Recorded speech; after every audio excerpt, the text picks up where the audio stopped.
Sekali peristiwa Yesus bersabda kepada murid-muridnya, "Barang siapa mengakui aku di depan manusia, akan diakui pula oleh Anak Manusia di depan para malaikat Allah. Tetapi barang siapa menyangkal aku di depan manusia, ia akan disangkal pula di depan para malaikat Allah. Setiap orang yang mengatakan sesuatu melawan Anak Manusia, ia akan diampuni. Tetapi barang siapa menghujat Roh Kudus, tidak akan diampuni. Apabila kalian dihadapkan kepada majelis atau pemerintah atau penguasa, janganlah kalian khawatir bagaimana dan apa yang harus kalian katakan untuk membela dirimu. Sebab pada saat itu juga Roh Kudus akan mengajarkan kepadamu apa yang harus kalian katakan." Demikianlah sabda Tuhan. Terpujilah Kristus. Dalam bacaan Injil hari ini kita kembali diingatkan bahwa Roh Kudus ialah roh kebenaran, yang artinya kita diundang untuk semakin percaya dan mengikuti bimbingan Roh Kudus supaya kita bisa hidup dalam kebenaran. Hidup dalam kebenaran artinya kita mewartakan kebenaran baik dalam perkataan maupun perbuatan kita sehari-hari. Sebaliknya, apabila kita ini menolak untuk hidup dalam kebenaran, maka kita akan hidup dalam dusta dan kebohongan.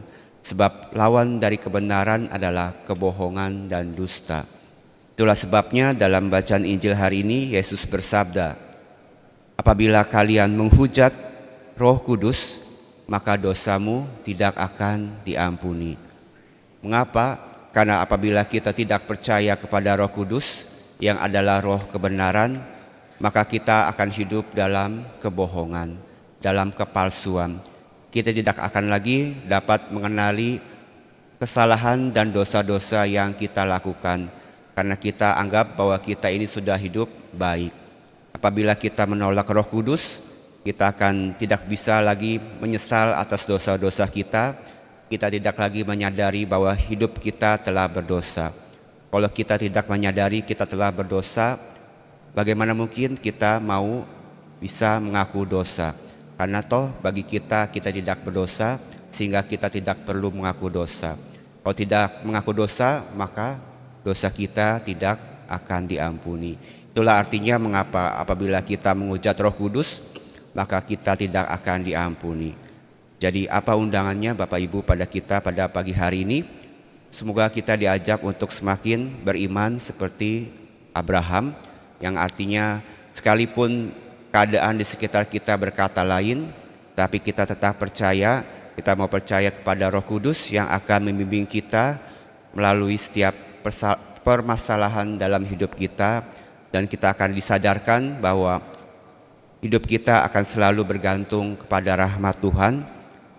Seperti dikatakan bahwa Roh Kudus akan mengajarkan padamu apa yang harus kalian katakan dan perbuat. Semoga Roh Kudus selalu membimbing kita hari demi hari, sehingga kita hidup dalam kebenaran, jatuh dalam dosa, kita mau bangkit lagi, kita mau mengaku dosa, sehingga hidup kita semakin dimurnikan dan dimuliakan di dalam nama Tuhan. Semoga demikian, Tuhan memberkati.